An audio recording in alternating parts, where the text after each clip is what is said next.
मानवर में अपनी बात की शुरुआत नीट पेपर लीक के कारण जिन 21 बच्चों ने आत्महत्या करके अपनी जान दी, उनको सर झुका के नमन करते हुए, श्रद्धांजलि देते हुए अपनी बात शुरू करना चाहता हूं। मैं उन लोगों को भी श्रद्धांजलि देना चाहता हूं जो पिछले 10 साल में 1,23,000 छात्रों ने सुसाइड किया, आत्महत्या किया, और 2,000 छात्र हर साल सिर्फ पेपर लीक के कारण आत्महत्या की जिन्होंने मान्यवर, मैं ये बिल पढ़ रहा था और आपने नीट के पेपर लीक के कारण जब 22 लाख बच्चे प्रभावित हुए तो आपने कहा री एग्जाम कराएंगे। पहली बार जब आपने एग्जाम कराया तो 22,80,000 बच्चे उसमें बैठे थे, लेकिन दोबारा जब आपने री एग्जाम कराया तो उसमें मात्र 20 लाख बच्चों ने हिस्सा लिया। 2,80,000 बच्चों ने हिस्सा नहीं लिया। उस गुनाह के लिए, उस पाप के लिए जिम्मेदार कौन है?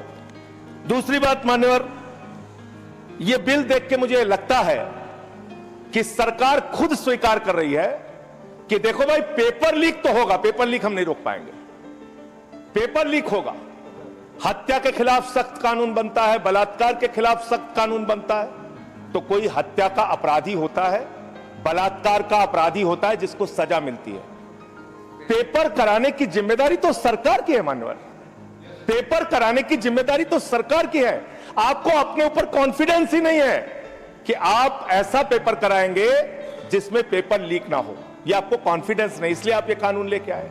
कानून में लिखा क्या है? इस कानून में आप लिख रहे हैं 2 महीने में इन्वेस्टिगेशन पूरी हो जाएगी, 3 महीने में ट्रायल खत्म हो जाएगा।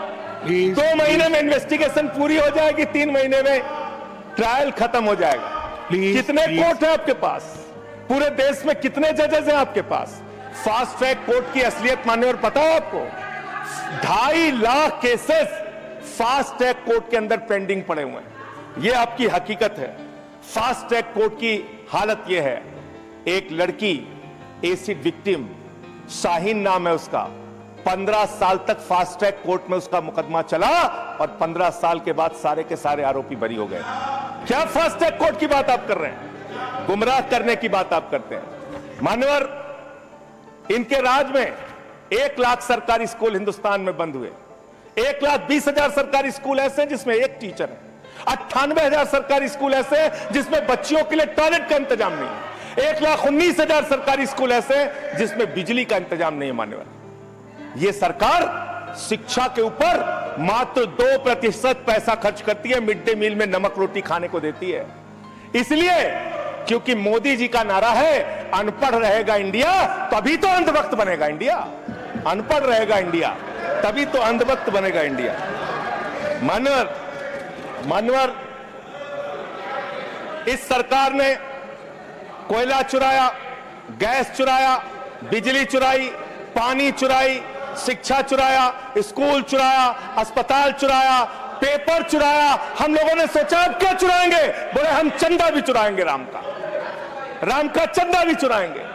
पेपर चोरी से लेके चंदा चोरी तक सारे चोरी के गुनाह में तुम लोग शामिल हो।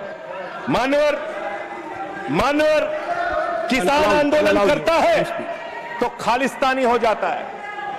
किसान आंदोलन करता है तो खालिस्तानी हो जाता है। मुसलमान आंदोलन करता है तो पाकिस्तानी हो जाता है। नौजवान आंदोलन करता है तो चाइनिस्तानी हो जाता है। लेकिन मैं इस सरकार के बारे में कहना चाहता हूं, जो लोग AK-47 चलाते हैं, छात्रों के सर पे लाठियां चलाते हैं, आंसू गैस के गोले छोड़ते हैं, वो सरकार आतंकवादियों जैसा आचरण कर रही है, आतंकवादियों जैसा व्यवहार कर रही है। मैं ये कहना चाहता हूं मान्यवर। प्लीज कंक्लूड, प्लीज मान्यवर, मैं आपके माध्यम से इनको एक सुझाव देना चाहता हूं। इनकी एक सांसद ने वहां पर गई हुई नौजवान, खत्म कर रहा हूं सर, सबके ऊपर आपने 1-2 मिनट मुझे भी दे दीजिए। टाइम खत्म हो रहा है, बोलिए सर। अभी तो 3 मिनट बाकी है सर। बोलिए सर। छात्र जो गए वहां आंदोलन करने, उनको बर्बरतापूर्वक मारा गया, लाठियों से पीटा गया सर।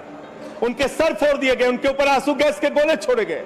वो चीखते रहे, चिल्लाते रहे, 500 छात्रों को घायल किया।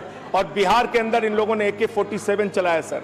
वो आतंकवादी है हमारे छात्र। वो हमारे घरों के बच्चे आतंकवादी हैं सर, जिनके ऊपर आपने गोलियां चलाई। और तो और इनकी एक सांसद है मान्यवर, उन्होंने किसान आंदोलन में किसानों को गालियां दी, नौजवानों के आंदोलन में नौजवानों के लिए इतनी भद्दी टिप्पणी की मान्यवर, इस सदन के अंदर मैं कह नहीं सकता मान्यवर। हमारी बच्चियों को यह कहा गया, उनके चरित्र के ऊपर सवाल उठाया गया। मैं निवेदन करना चाहता हूं जेपी नड्डा जी से, समझाइए अपने उस सांसद को। अभी तो उसको एक थप्पड़ पड़ा, सिर्फ 5 उंगली के निशान पड़े थे। ऐसी बात करोगे, गटर जेनजी को गटर कहोगे, जेनजी को गटर करोगे, तो तुम्हारी सरकार को इस देश का नौजवान, इस देश का जेनजी पकड़ के गटर में डालने का काम करेगा। इसलिए तुम्हारी सरकार को मान्यवर, इसलिए मैं आपसे निवेदन करना चाहता हूं, नौजवानों को गटर जेनजी मत बोलो। तुम्हारी सरकार को उठा के वो गटर में डालने का काम करेंगे मान्यवर। इसमें ऐसे प्रावधान आप लेके आए हैं। माननीय संजय जी, मैं बस खत्म कर रहा हूं। अकेले स्पीकर हैं आप? हाँ, अकेले हैं। अकेले। सर, मैं ये सोच रहा था कि ये सरकार ऐसा कानून लेके आए, अकेले रहेंगे तब भी तुम्हारे खिलाफ लड़ेंगे, याद रखना। माननीय संजय जी, अकेले रहेंगे तब भी तुम्हारे खिलाफ लड़ेंगे। ये दादागिरी कहीं और दिखाना। बैठ जाओ, चंदा चोरी करते हो तुम लोग। माननीय तरुण जी,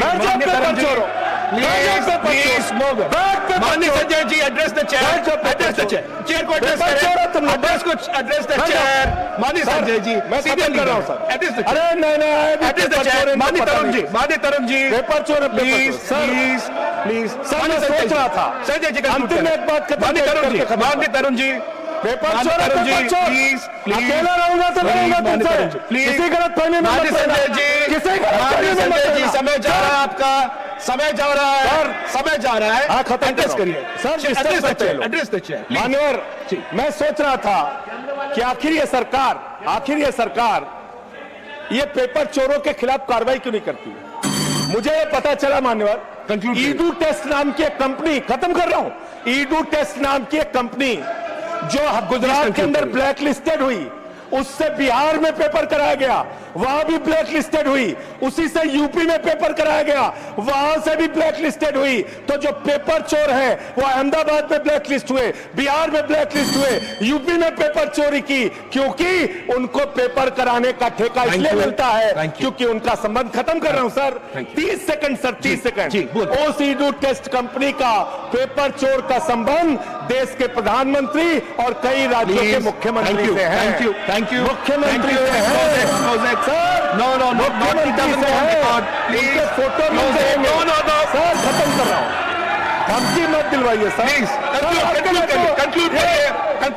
चोर हमको धमकी दे रहे हैं, ये चंदा चोर हमको धमकी दे रहे हैं। Anything unparliamentary will not go on record. Anything unparliamentary will not go on record. Please conclude करिए। I'll allow you. Chandrashekhar ji के अंतिम लाइन कंक्लूड करिए।